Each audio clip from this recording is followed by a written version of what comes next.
All right, and what we'll do here is I'll just make sure it walks through the process. Those, if anybody joins out there, we should. We'll just go through the process. I think we've all been through this VMware thing enough. It ought to be old hat. I wish they'd get this set up so you could do it remote. That would be ideal for everybody.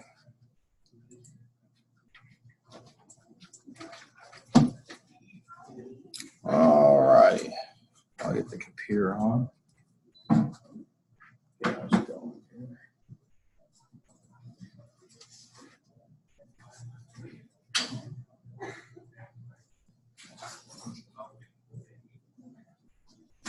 And I'm doing the usual business. It is logged into logged in the machine, logging into VMware. Once you've done that, then you can log into Canvas and you can hit the invitation button so you can see my screen. There we go.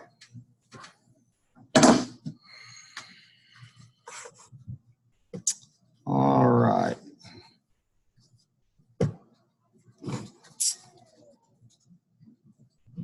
Okay, and I've got there, I've got Hannah and Lane. Okay. All right, there we go. Now, we're over in module 4, which is the 16th, 18th, and the 20th. Get this close.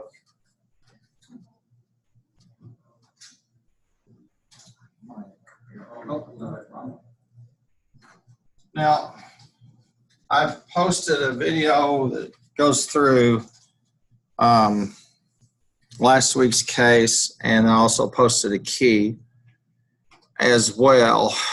And so you can take a look at that. The whole idea is, and what we're doing here is we're using, I'll get rid of this. We're using the solver as a way to help us look at, in a quick and easy way, the potential outcomes that we can have from some project, adding a product line, trying to schedule flights, trying to figure out, how much money that we need each year for a portfolio, etc. And that's the whole point of this. In the old days, you got out your slide rule, you got some graph paper, and you did it by hand, and it was long and laborious. And so the same thing, the solver does that for you by showing the optimal value given a particular set of constraints. And of course, going through that process of choosing the objective function, then the cells that you need to, then the variables that need to change, and then the constraints, and then making a decision in terms of, is this a linear programming problem, i.e. a simplex LP? Is it nonlinear? In other words, is it concave or convex, which is pretty typical of those, or is it a random distribution and an evolutionary, where we don't know what the distribution of things will look like? So what's the point of that? It's very simple, and I'll show you. Let me get the animator drawn up here.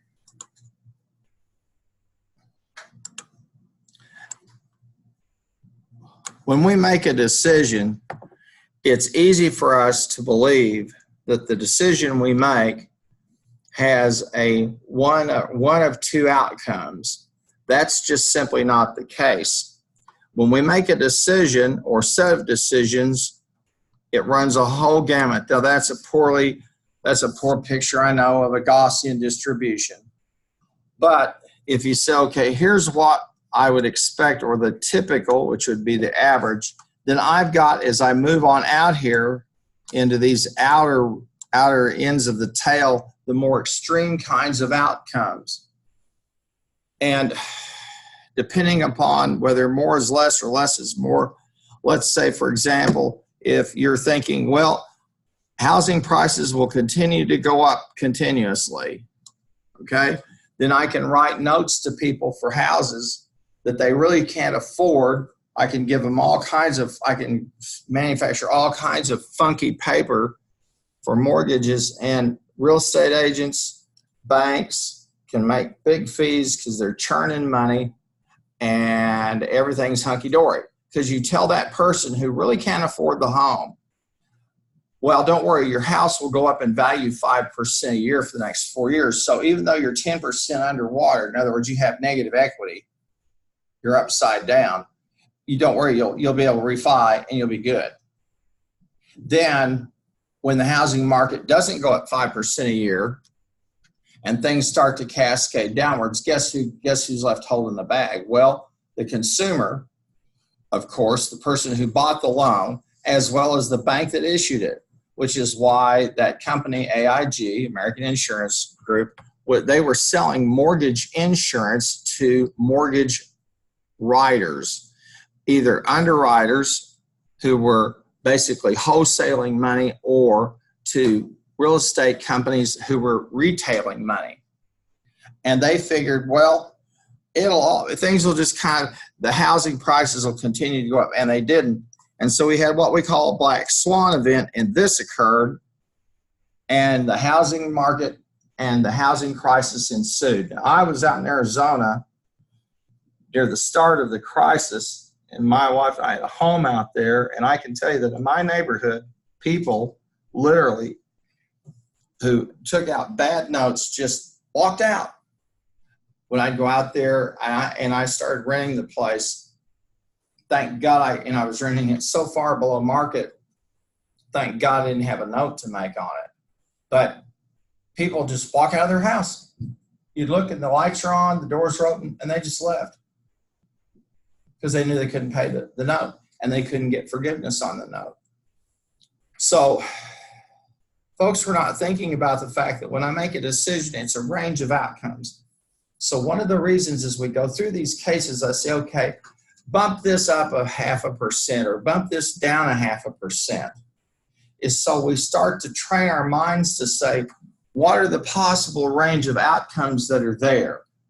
And so that's why I care about if it's simplex LP or it's a nonlinear kind of distribution, or it's an or it's what we would call an evolutionary type of distribution. If it's nonlinear, it's something like it's concave or convex, and that could be like marginal costs. We know that marginal costs will start out in the form of a U, and will drop and drop and drop and drop as we find economies of scale or we get learning curves sets in or both. And then there's a part where the law of increasing budgets take over and costs start to come back up. We also know, for example, revenue or profits will go up and up and up till they hit a sweet spot, and then those profits start to be eroded because of the law of increasing budgets, or we have some competitor disrupt our market. So as managers, this is probably the most important course you're going to take, not because you're going to learn solver, but because you'll learn about decision making. Decision making is about understanding risk. That's what it's about. It's about saying, okay, if I do X, Y, and Z, if I say here's something I want to minimize, here are the variables that impact it, here are the constraints, and I adjust that and play with it to see what it will look like, then I have a reasonable sense of what things will look like if I change those variables, or pardon me, if I change the constraints under which I operate, or or even say, okay, I go from I change the target. I set a target value. You know, on Solver it has maximum, minimum, and target value. Now, let me say this: I understand you're taking a course, and I understand I'm an old cranky guy, gray hair. I understand that. Let me invite you to go take a look at my background over on the OB website. If you haven't, go take a look at it in the syllabus. And I think after you're through looking at it, if I were you, I'd say, you know, this guy may have something to tell me, because I've earned these gray hairs and wrinkles. And I can assure you that when you're out at work, I don't care how nice a person you may be, in the end, if you don't make good decisions, you're toast. So learning about decision making, that's what this course is all about. My former colleague who taught it as a course in linear algebra missed it entirely. It's about understanding that things can go really bad, really good, or really bad, and I have to be prepared for that possible range of outcomes. Am I making sense? Now you say, well, why would you say go look at your background? Well, go take a look. I can tell you I've been in some situations where if stuff didn't get to people in the same time, in the time it needed to, people died. It was that simple. People died. And so you got it there, or you figured out what happens if this goes wrong or this goes wrong. So this course is about decision making more than anything. Now I'm going to show you that this week because we're going to do some work with 4 different situations here in which we're going to apply this process of optimization to 4 different types of problems, and it's pretty remarkable. We're going to look at 4 different ways, and if you're there, you're looking at this week's. We're looking at relax, wealthy, genders, and leisure, and each of them are 4 different types of problems. It's a real shame that we don't make everybody in the college take this course. It's a shame. Marketing people, finance majors, they need this course, as well as management majors. All of our majors really need this if they want to understand how to make decisions. So when you make a decision, you're choosing to perform a particular action. You have no real idea of how things will respond. The world, we don't run the world. The Lord runs the world, okay? And he lets things happen. He lets us deal with the consequences. We live with the consequences of living in a fallen world because stuff breaks down. Airplanes, most sophisticated product we've ever made on a mass basis. They have redundancies and redundancies and redundancies. And then we get pilots who have the sophisticated system and they don't know how to understand the screen they're looking at, and bad things happen. Or one system dies and another, and it creates this catastrophic kind of environment. So all I can really say is this course is not just about running solver or doing some of this sophisticated stuff. It's about making decisions. But it's about making decisions in a way that's disciplined and orderly. That's why we call it management science. And I would say every week, the best thing you can do would be to go back and quickly review Chapter 1 and Chapter 2. As you see, we talk about the difference between problem solving and decision making. You see, I'll never forget, I learned an important lesson. I'll never forget. I was taking a course on facility location. That's all we did. That was what we studied. Where do I put a plant? Where do I put a retail operation, et cetera. At the end of the course, our instructor was a guy who was a consultant with about every big company that existed. He said, I want to tell you something, and it's going to upset you. And we all are sitting here going, okay. And he said, if it comes to the headquarters or to a particular facility, ultimately your company, or if they're your client, will put it where they want to. If it's headquarters, it will probably be where the CEO grew up, regardless of what the models tell him.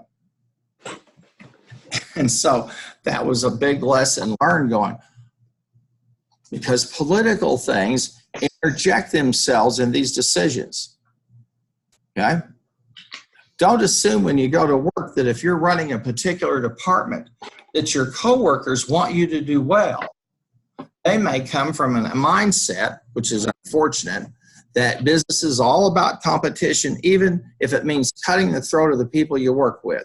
And you're going to encounter those people, unfortunately. They're out there, and they're counterproductive. But that's the way it is. You're going to be in competitive situations. And as you look through these 4 different cases this week, and all I'm going to want you to do is I'm going to give you a little bit of narrative about the cases and then open the thing up, look at it, examine it, run it, get an answer report, get a sensitivity report, but be mindful of the fact that we can use this model in a variety of problems, and you're going to see them, a whole different, just about every type of management problem you have. because it ultimately forces us to say, what do I want to do?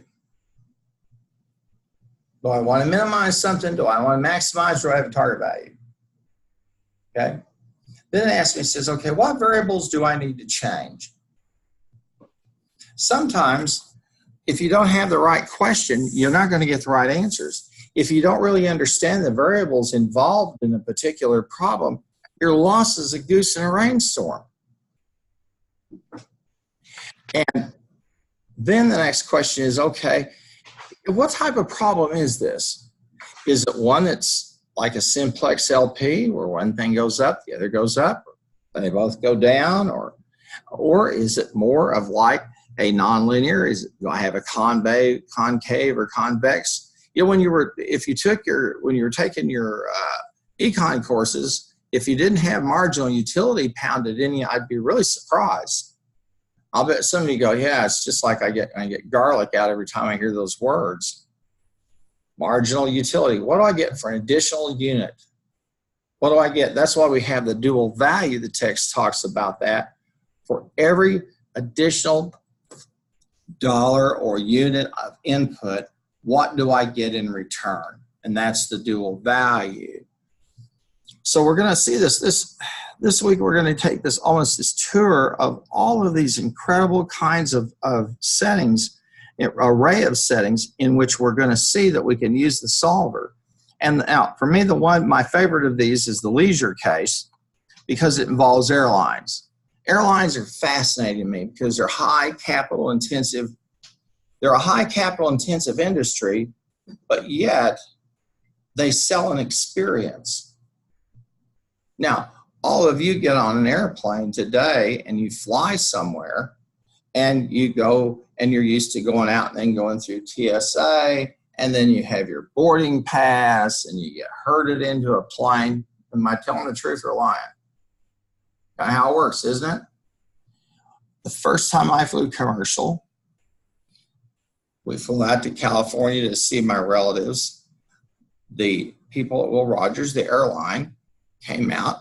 They sent a car, station wagon with a porter to pick us up and our luggage. Drove us on the tarmac to the plane. We got into the plane. Everyone was dressed up. You didn't fly unless you dressed up. If you showed up not dressed too well, they might just say, we'll give you the money back for your ticket. Then as we flew, it wasn't 300 of us crammed in a big body plane. It was maybe 30 people. And you had this dinner served, et cetera, et cetera, et cetera. Whole experience has changed. Now what is it? They throw some nuts at you and ask you, what do you want to drink? And it's fascinating because that industry is so capital intensive, but yet flying is still an experience. I like to look around the cabin as we're flying, especially in takeoffs or turbulence or when we land. When you hit turbulence, it's pretty simple. You know, you're going through air that has moisture. It's like riding a boat on a lake, or if you've been out in the ocean and you get ocean waves. Of course, at 30,000 feet, it can feel a little sketchy. But if you're used to it, now, the airlines will tell you the chances of you dying in an air crash are so much lower than dying in any other way. And that's true. But if you have a catastrophic failure in your car, yeah, you're probably going to survive it. But if you have catastrophic failure at 40,000 feet, you're probably not coming back. Does that make sense? You'll latch on to some industry that's fascinating to you, or you'll go to work for somebody. I think the airlines are fascinating because they have this dual kind of existence where they've got all this equipment and they've got to pay fees to fly out into place and land, and they've got pilots, and they have this tremendous amount of money they have to put out for an airplane. And yet at the same time, the experienced people have, folks that doesn't even register. What registers is did I get the seat I wanted? Did I get boarded? Yeah. Am I mad because everybody brought in a large piece of luggage that they should have stuck in the bottom? You know the one I'm talking about? People come in, they got this much luggage. You go, oh, I'm sorry. You know, and you're carrying some little tote and you have everything else you own, thinking, I pray it gets there. And you have your little thing is used. And because obviously TSA rules don't mean anything to them. And somebody didn't stop and go, your bag's too big. Well, long-winded, but maybe worthwhile to listen to. But as you see, we're going to go through this week with relax, wealthy, genders, and leisure. And all I'm going to ask you to do is I'm going to provide you a little bit of narrative, and so does the text, and to look at the problem in the setting and ask yourself, okay, how would this look if I tweaked these variables? And could I, and if you haven't, go over and take a look at the little video I had. I think it's Hewlett Explained. Take a look at it, and that's the one that had the bond prices. And what I tried to do is build you a little bit of a matrix there where we had an increase and a decrease, all three. That was the simplest, okay? Everything's really wonderful because all three bond prices are higher, or all three bond prices are lower, and then different combinations. So you could say, based on that 2.5% as a benchmark, are the possible outcomes. And you could get those, and you could chart those minimum values required and say, okay, what do they look like? And then you could do some secondary work. You could get the average, then the standard deviation, and you'd have a much better insight into what's more likely than anything. I hope when you took statistics that they talked to you about statistical reasoning. I'm not going to ask you whether they did or not, and I don't know who they are. I think I do. But if they didn't talk to you about understanding the idea that outliers, you need to be thinking about those, and also need to be thinking about, is this the kind of result I would probably get? Does this make sense? Does it fit within a parameter of sorts?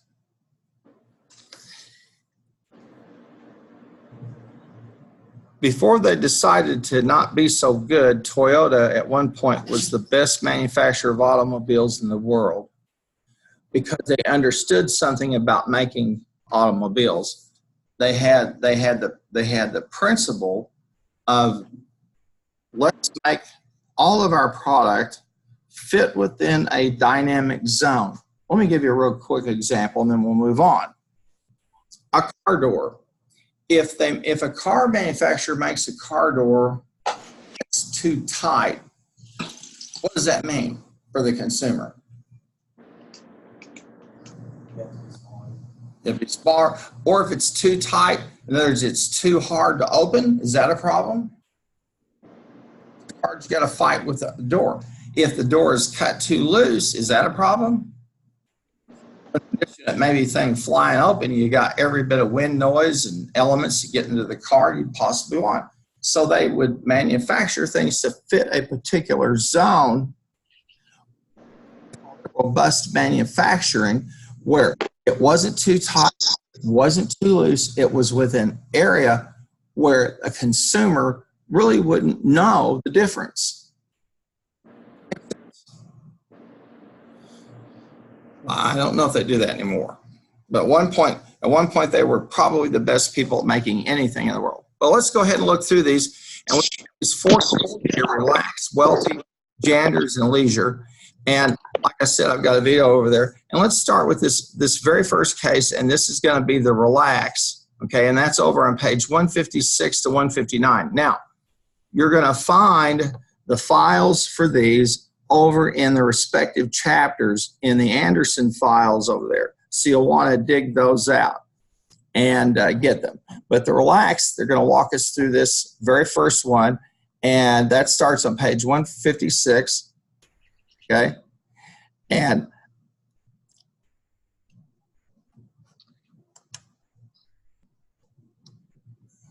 this is a company, they are trying to decide a media buy. Now, if I was a marketing major and I saw this, man, I'd be putting my teeth right in the middle of this one. because ultimately, if you go to work for somebody in the advertising business, it becomes an issue of media buys. And you could see that we've got here in this table the number of potential customers reached, the cost per advertisement, the maximum times available, because people compete for advertising time. If you don't believe that, think about how much it costs to get a 30-second ad in the Super Bowl. It just keeps going up and up and up and up and up. And you're paying them the right to show your ad. Then you've got to pay for the ad. Then you've got to find out, do they like your ad or not? And if the NFL says, I don't like that ad, you go back and you revise it, or your ad won't be on TV. But you could see they've got the media buy, and they've got these different kinds of advertising media. So this is a purchasing situation. You follow me? It's a media buy. You get certain amount bangs for your buck based upon what you purchase. And then they have a final thing called exposure quality units. Okay? One of the issues that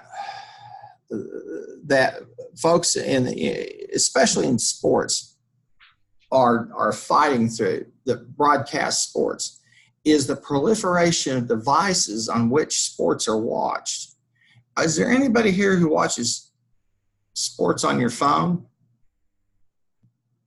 Nobody here? You? Me? I'll bet by the time when you get to school and get out of here and you start making money, you probably will. Anybody watching on TV? Cable? Maybe you cut the cords. Maybe on your computer. Anybody going to use your computer? Watch stuff? Okay. Some of you may say, I'm not paying for that. I'll just watch the highlights on YouTube. And you say, okay, why would I sit through 3 hours to see 5 minutes of action, which is really what it usually amounts to? So I'll watch the highlights on YouTube. I'll bet you can go over on YouTube and search for the highlights for every major college football game this weekend, and you'll find them for free. But these folks, they've got an exposure quality units, so they're trying to make a decision on how do they align their purchase. Okay? Then they begin to give us some decision variables, and here they are. The number of times daytime TV. I'm on page 157. See me? Understand? And evening TV, daily newspaper. Who reads those? Sunday newspaper. Do they actually exist? And the number of times radio is used. And radio today would be broken out into, I guess, AM, FM, I guess Sirius XM. I don't know who are the other radio providers out there.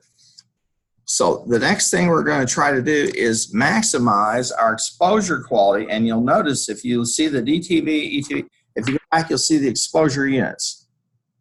You follow me? So I'm trying to make a decision on what media do I buy, i.e. what mixture, what brew do I cook up to get the most bang for my buck. Now, this is for some kind of I think like a resort area or something, but they're dealing with their advertising folks, and so they're going to have constraints put on them because other people have made media buys and they're willing to pay maybe a little bit more. And so you see the availability per month. Okay, so we've got some constraints. So here is our objective function.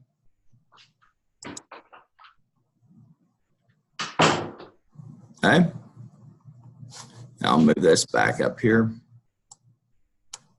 Here's the objective function right here. And here are my constraints. Availability of media, the budget, and then what I can do with television. And then I start to just simply build those, and I would build them and put them into the solver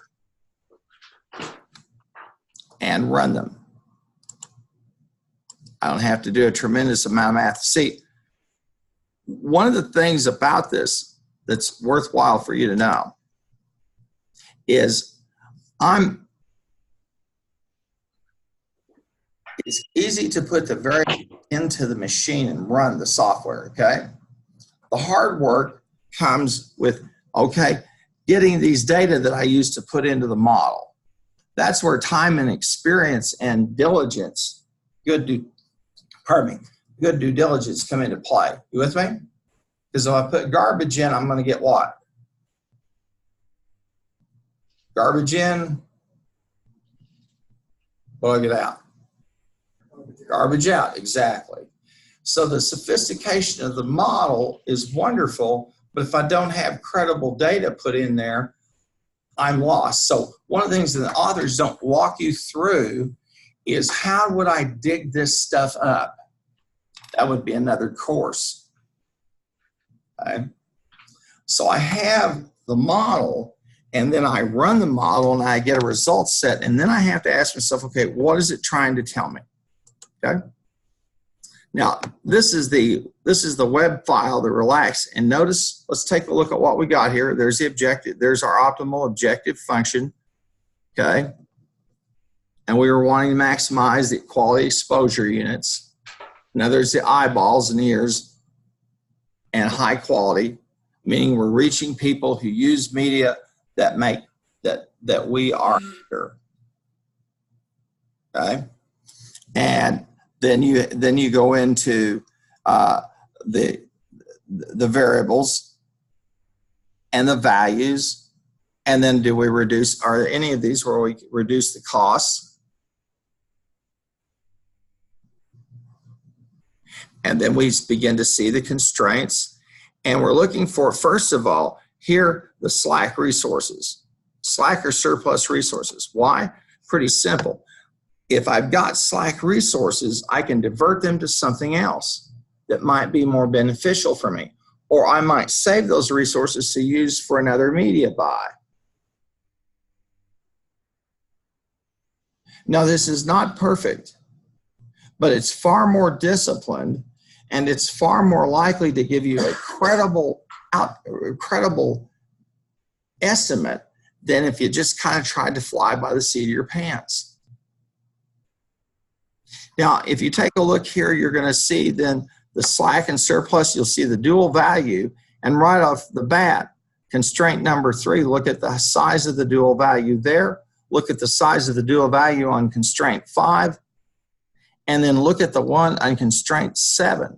And you could, and the authors point these out to us, the media availability, the budget, television restrictions, and then audience coverage. We've got one constraint there that every time we spend money, it hurts us in terms of our outcome. Then on the right-hand side. So here we see they come up with an advertising plan and the exposure quality units. So as the authors walk you through, they give you an example here of doing this for marketing research, but you can go into the file. Let's just do this. We'll go into the files for, I think that's in chapter 4. And so we'll just go back over to the files. We'll find the Anderson files, student Excel files, and we'll download them.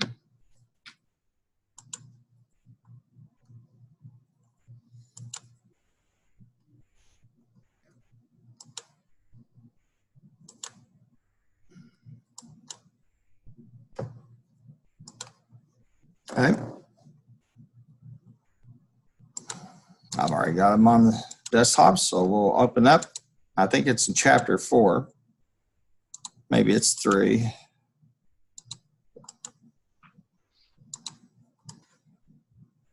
And there's relax. You'll want to open it up, save it on your desktop, okay? Now let's talk about it for just a few moments.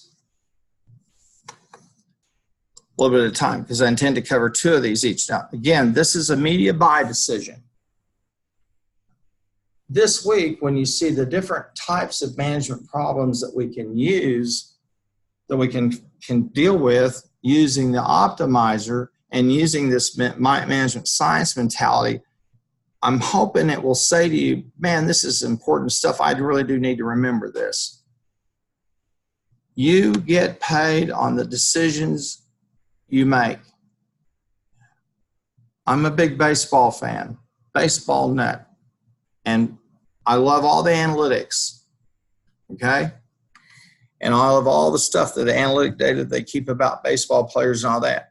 But there also is an important role for a person called the manager to say, okay, the analytics tell me this, but my eyes tell me something different.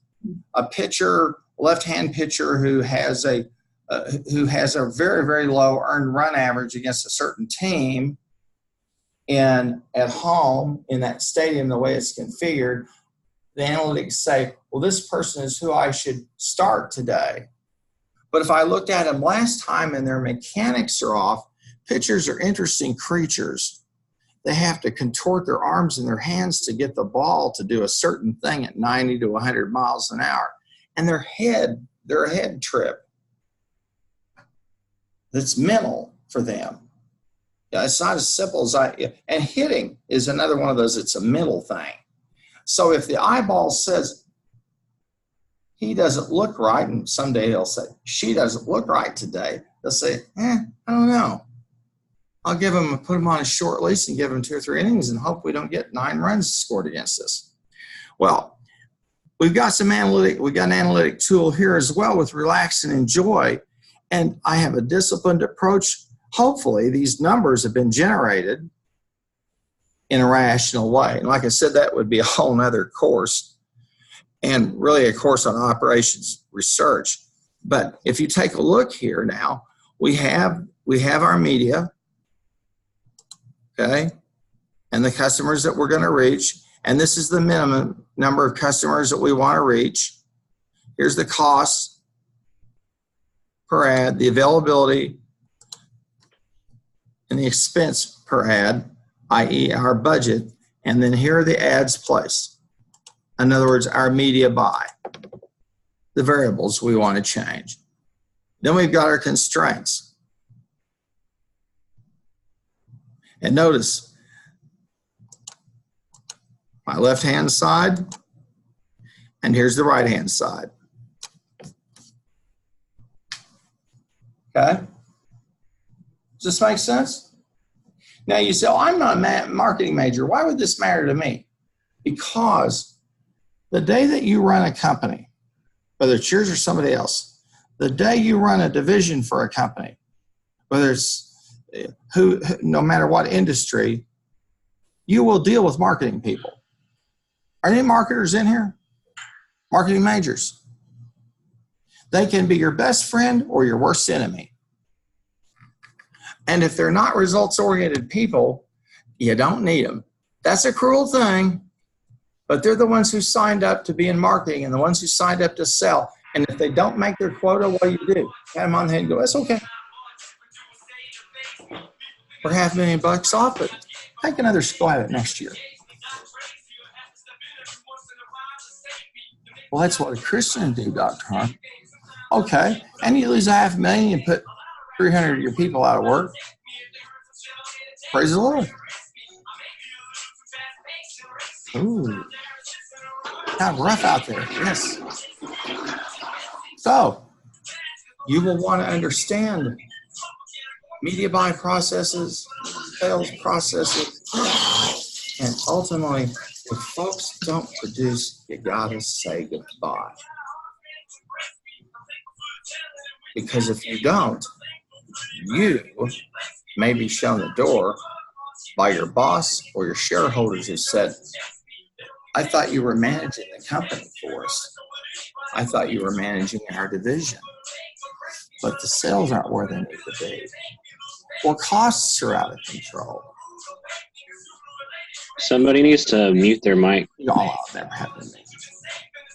Oh, could I be a fly on the wall in some office meeting rooms 20 years from now with each of you? And I'm not saying that to disparage you. I'm just telling you the truth, what it's going to be like out there. You've chosen to be business people, right? All signed up for that? Too late now. Let me tell you this. there's a lot of folks on this campus who tend to think that, well, somehow we're maybe not as bright as they are. I could tell you, name a particular college in this campus where they think they're all superior intelligence. And you probably know some and have met some. I encounter some of my colleagues like that. I tell them, you know, it's a lot easier to manipulate some of those physical variables that you do when I got to deal with physical variables and a thing called a human being, or a shareholder, or a customer, or an employee. So you've chosen the most challenging to go into. And if you do well for that, you're to be commended. You're to be commended for having the courage to do it. Because a lot of folks go, I don't think I want to do that. I think I'll major in this and I'll, start a company up and get $1 billion, or I'll go work in something where I can manipulate variables and always get the same result and it's okay. Business is a whole different matter. It's for the smartest, gutsiest people in the world. So there. And if you do well, you'll be a good positive witness for the Lord. What did the Lord do? He gave us a very interesting kind of Zen, but important command. You may remember it. It involves snakes and doves. So you're going, is he going to bring the Bible up again? But if I don't, then when you write write nasty comments about me, which you'll do, I'm okay with that. Well, he didn't have any great faith of learning. Our Lord said, listen to these words, be wise as serpents, but be harmless as doves. So if you go into business and your first thing is do no harm,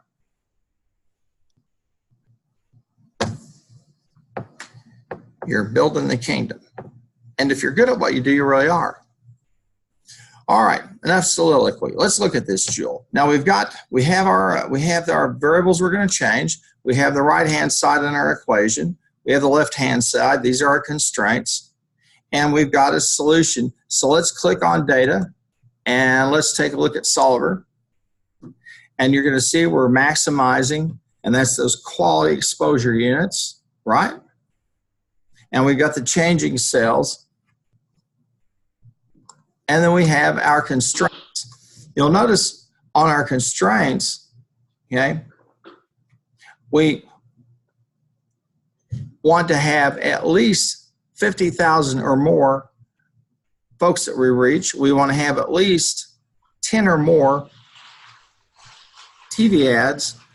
Our budget, watch what happens there. We reversed course. We said, I want a budget that is equal to or less than 18 grand. See? I'm trying to optimize by getting the best bang for the buck. And then I look at the budget here, the overall budget, and it's the same story. Notice on the Boolean language there, I'm saying, okay, I want to spend no more than 30 grand or less. You see them? So if you notice the flow of the arrows, the two arrows in terms of outcomes I'm trying to maximize, I want to get at least a minimum amount and more. And then on the budget, I want a maximum amount or less. And I want to maximize exposure units. Now let's click solve. And there's already a sensitivity report, but let's run the 3 reports. Click control and click answer, sensitivity, and limits. You see what I did there? Click OK. Now, why do I want that? Because I want to see what Solver tells me in terms of which of these variables, these constraints, are the most sensitive.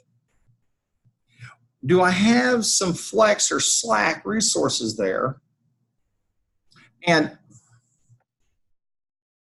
where am I going to get, where if I add an additional unit, am I going to get a better value, i.e. this is the dual value, or vice versa.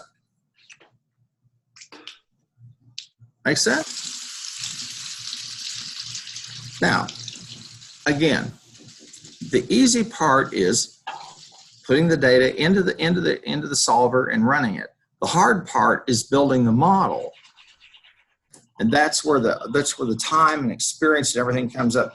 And by model, I mean, okay, I want customer reach, cost, and then the dollars and the figures to put in there.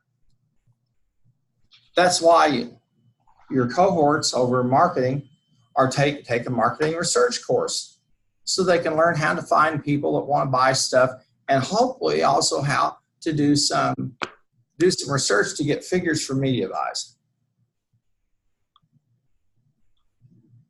Does that make sense? Now, I'm going to close this jewel off for just a second. Well, before I do, I'd say this. If you want to do something a little bit extra with it, come in and change some of these parameters and just see what it looks like. But at this point, you save it to your desktop, put your name and upload it, and we've taken a look at it. And I encourage you to take a look at the text narrative as they walk you through the process of the media buy and how, and especially the interpretation part in terms of sensitivity and the limits. Okay? I want you to understand, I'm not doing this just to give you 15 points. All right, let's close this off. And we have, now the second one, and we'll open that up real quickly. We got a little bit of time. We're good, about 5 minutes and we'll be done. We're going to go back over to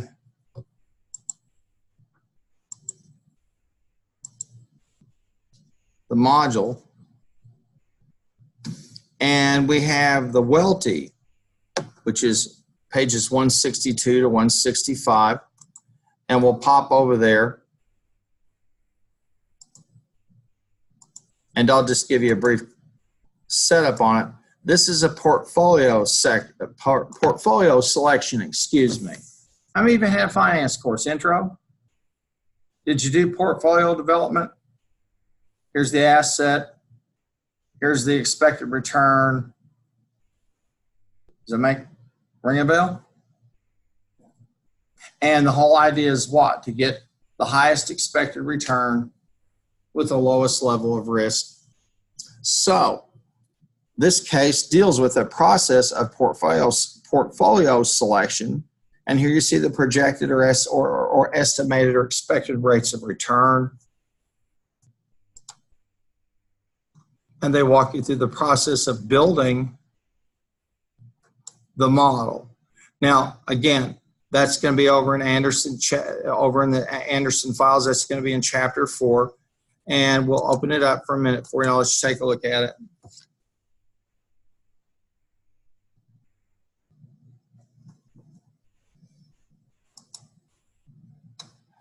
And in this case, we're going to try to maximize our total return based on those changing variables and then the constraints. And interestingly, you're going to see, if you look at the constraints, you go down and look at the right-hand and left-hand sides, you're going to run into a different critter than you've seen before. This is a really mixed Boolean, where I want the advertising funds, the available funds to equal each other, and then what I get out of oil, steel, Pacific Oil, and government bonds. You say, okay, that's great, and that would be one. This is another one of these that's due. Now, we've started a little bit earlier, so I'm going to close it off here, but I want to also encourage you to do this, and I'm going to pop back over here. Again, these 4 cases that deal with 4 different types of management problems or business problems show you how this process lends itself to coming up with at least a rational or educated guess at what you need to do. Okay. I have posted some things here for you. Okay. Now I don't give you points or credits for going and look at this stuff. You know why? Because I would say, if he's gone and curated some of these materials for me, he must think there's something to tell me about. So if you want to get some advanced knowledge about some of this, here's one. I think one interesting is about the invention of the electronic spreadsheet. You've never known anything but.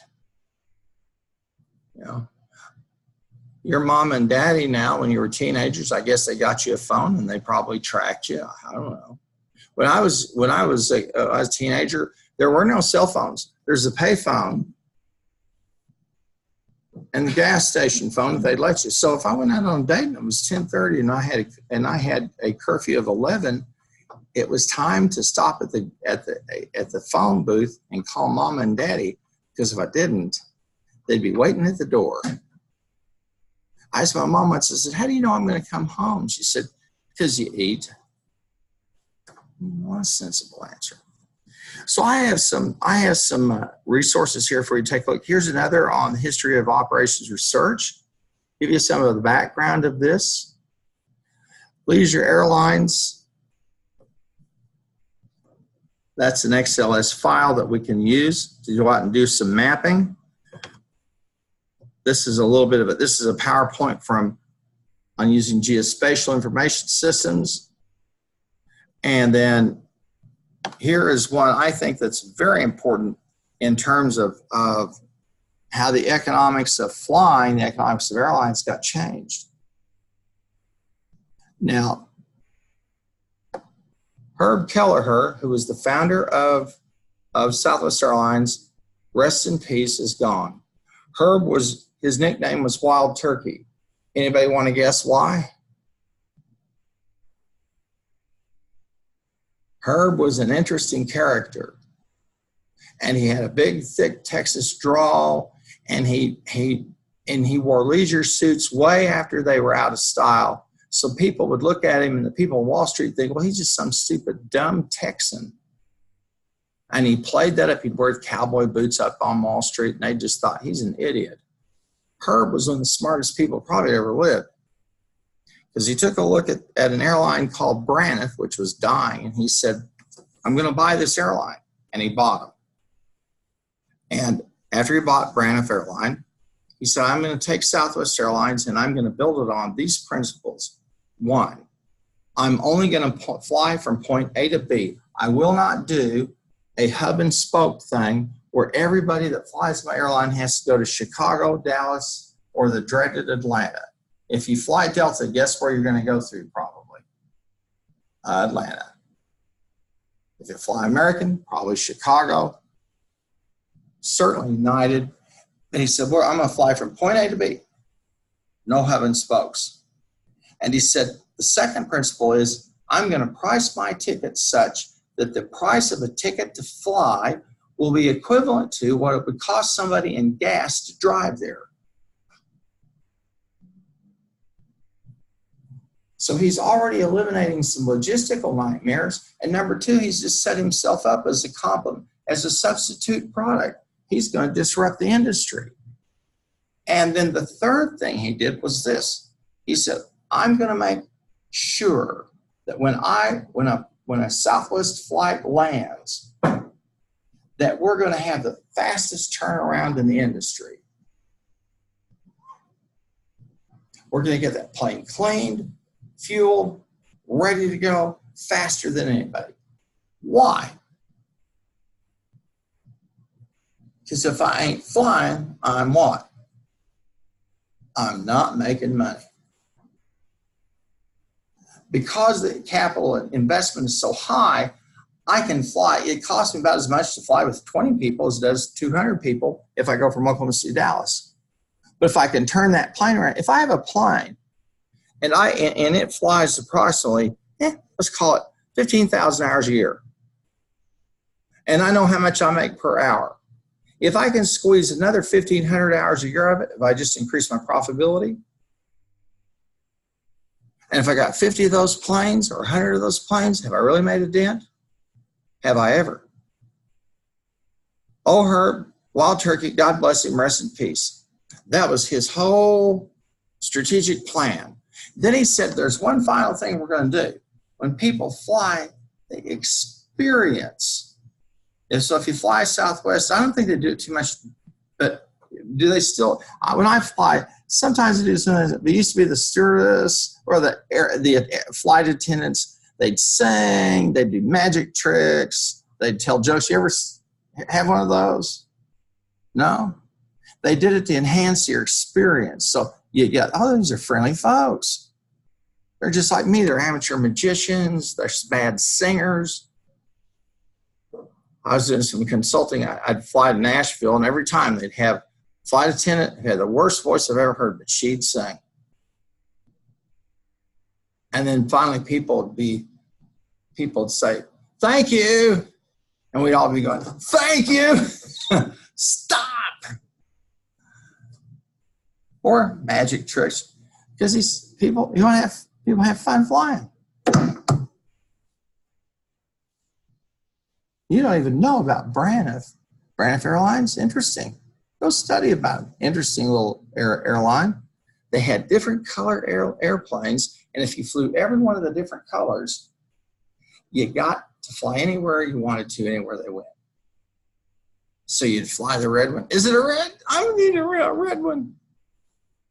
And it was the 60s, and the little gals that took care of all of us had their little cute outfits. It was about as sexist as it could be, but they folded. But old Herb understood some things. So you'll want to take a look at Leisure Airlines. They do milk runs. Some good resources for you. Well, it's 11:50. I've gone for 58 minutes. God bless you. Those of you out there in TV land, thank you so much. I'll see you Wednesday if you come back. Think you will? No, Wednesday we'll be online, won't we? We'll be out in virtual land. I'll be all dressed up in my suit and tie as I'm doing my virtual broadcast. Y'all act like you don't believe me. I dress up for that and I dress down for this. What can I do for, oh, good? All right. I'm good. All right. Take care now. Thank you much. See you later.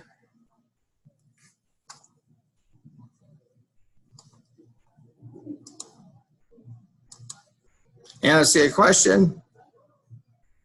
Okay.